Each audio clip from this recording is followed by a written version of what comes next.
Hello mga ka-MCore! Welcome sa isa na namang exciting episode ng E-Talks.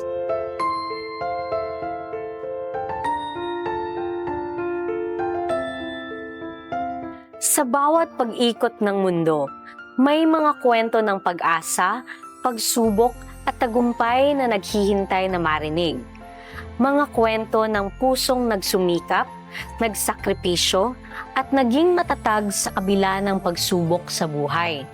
Kaya naman sa episode na ito, makakasama natin ang isang taong nagsilbing inspirasyon na sa bawat isa sa atin na hindi sumuko, kahit na ang daan ay puno ng pagsubok. Kasama natin ngayon si Julamar. Hello Julamar, welcome sa E-Talk. Hello po. Salamat sa pag-welcome sa Quadri sa E-Talks. Kamusta ka naman, sir? Kwentahan mo naman kami tungkol sa buhay niyo, sir. Okay naman, ma'am. Yung mga problema, usahay, pero pag-aanap nga po kasulbaran. Tingala na lang ka nga, manaman day, huwag mana po, tara. So, pansin ko sa iyo, sir, sobrang positive mo sa life, no? Kasi pag-start ko pa lang dito sa MCOR, dito na ako masaya ba? Pero nagtrabaho din ako, before naging construction. So, nag-construction Kahit work. ano yung mga trabaho. Tapos, may nagsabi sa akin na, bakit di mo i-try yung MCOR? Kasi, yung dati, nakikita ko lang yung MCOR sa mga established, sa mga palabas, sa TV. So, kaya kung mag-apply ako ng MCOR, tapos, thankful naman na natawagan, kaya nag-apply ako, tapos, nag-start ako as work expert, yung casual. Work expert, sir. Kung sa imuhang ginahimo as work expert? Helper po, ma'am, sa technician. Nagatulong-tulong sa mga regular ba? Mga taong trabaho sila ha. Then, kadugayan, ginalearn po na ako ang ilahang mga gipang tanang-tana. So, naningkamot, jud ka, Gamot sir, lang po sa ko ang sarili para makuan ko nga, pag-abot tagis panahon, makabalo ragya pong buwanik. Ito nga, pasunlon na ginawa ko as regular para mas makasulod ako sa MCOR. So, yun, i-absorb ko. Yun mo na ako karon. So, gikan, sir, as work expert. Gikan sa construction Gikan sa construction. Kanya naging work expert.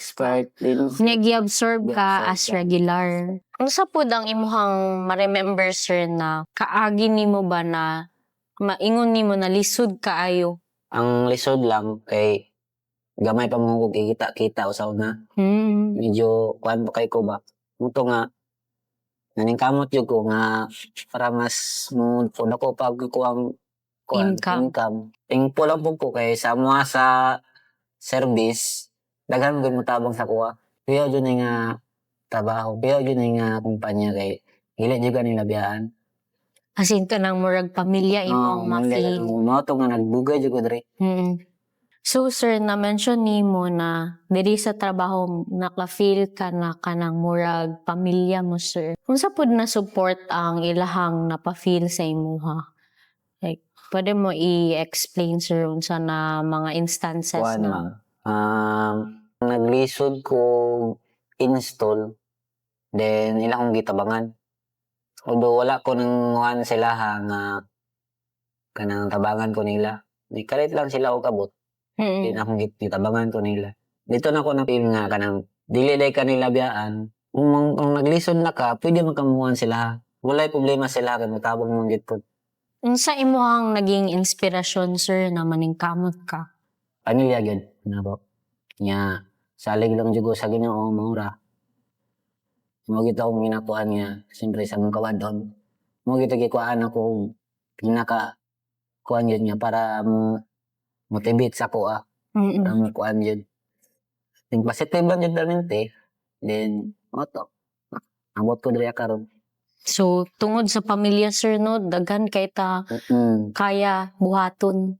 Kaya nato magsakripisyo, kaya nato maningkamot gid kayo, magmahal lahat para sa pamilya. Unsa pud ang mga lessons na imuhang natutunan sa pagtrabaho? Siyempre, magbinutan lang ka.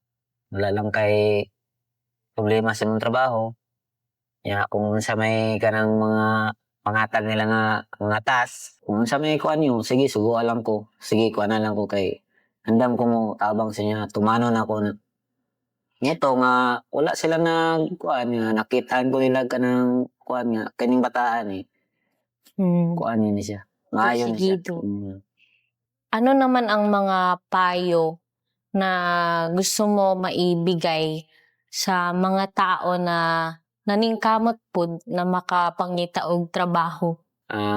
Isa lang ako maingon sila ha. Although, dili gud isa lang. Daghan gud unta. Maningkamot sila.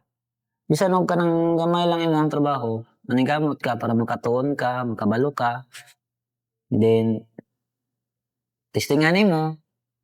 Dili nimo siya ingon nga kanang dili nimo i-try kay kung dili ang gud nimo testingan, mura pug ka kanang nakuha sa imong sarili nga di nimo kaya. So kailangan kay ano nimo? Kay isa man pud gidhamon ko nagkuan pod. Diha ko nahagit ba? Testingan ka na ko nino. Mo na. Then ayaw lang pud kuan, ayaw lang pud ka kuan sa imong sarili nga kung dili na nimo makaya nang murag kuanan kasi mga kauban nga wala manday ka kanang kuan manday ka. Ayaw ka kuan sa imong sarili. Padayon lang gihapon, kasagdi lang na sila. Ana lang gyud na kay siyempre anang bilang kuan sa atong kinabuhi. Murag mapil ta pero padayon lang gihapon gud. Wala na akong makuan sila ha kay sa kuha aning kamot lang bug ko. Sa akong mga kauban karon na were expert, di amon ko nagsugod. Pero sa may trabaho niyo, background niyo sa una, di amon ko nagsugod. Naabot lang ko ang inani karon kay tungod nakag ni kuan sa kuha man ni tabang ba. Daghan na nagtulak sa kuha para maabot ko diri karon. Ikasali yung pamilya mo, sir, no? Sa na po pamilya na salig lang gud kay kaya man gidan mo. So, bilang isang ama, sir, sa mga napagdaanan mo na trabaho, ano yung pinaka gusto mong ibigay na regalo sa mga anak mo? Daghan kong mahatag sila ha, pero mga kuang gusto lang yun sa kuang anak. Tarong lang yun sila eskwela. Sana ko nga, kanang nagya po sila ikahadlo. Sa Ginoo. Mora yun niya. Mahatag sila ha. Ang edukasyon rin yun. Para lang ba na sila ha, mga kupaningkamot karon. Tagaan sila o ngayong kuan, para lang po sila ha. Para sa po sa mga pamilya, sa future. Alam naman natin, sir, na paparating ang Pasko. Ano yung regalo na gusto mong matanggap? Ang ginapangayon ako sa Ginoo lang yun, ma'am, kay ngayong panlawas lang yun, ma'am. Mara yun. Kay kung tagaan mo po sa Ginoo ngayong panlawas, mas dako pa mga kuwang matabang sa tanan. Nang dili ko ingon niya kung tagaan ko niya ron sakit, tagaan ko niya og kuan man karon. Dili na ako mabalayan ng ako ang misyon, ng ako ang pagtabang sa uban.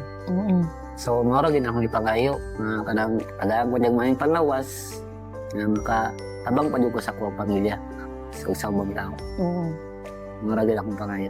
Sige, sir. Maraming salamat, sir, Thank you. sa oras na binigay mo at salamat sa pagbahagi ng iyong kwento. Alam namin, sir, na hindi namin lubos maisip kung ano yung paghihirap na naranasan mo bilang isang construction worker hanggang sa naging work expert ka, sir, hanggang sa na-regular ka dito sa Amcor. So, on behalf of Amcor, maraming salamat sa imong service, sir. Thank you, ma'am. Salamat kaayo. Thank you, ma'am. Thank you.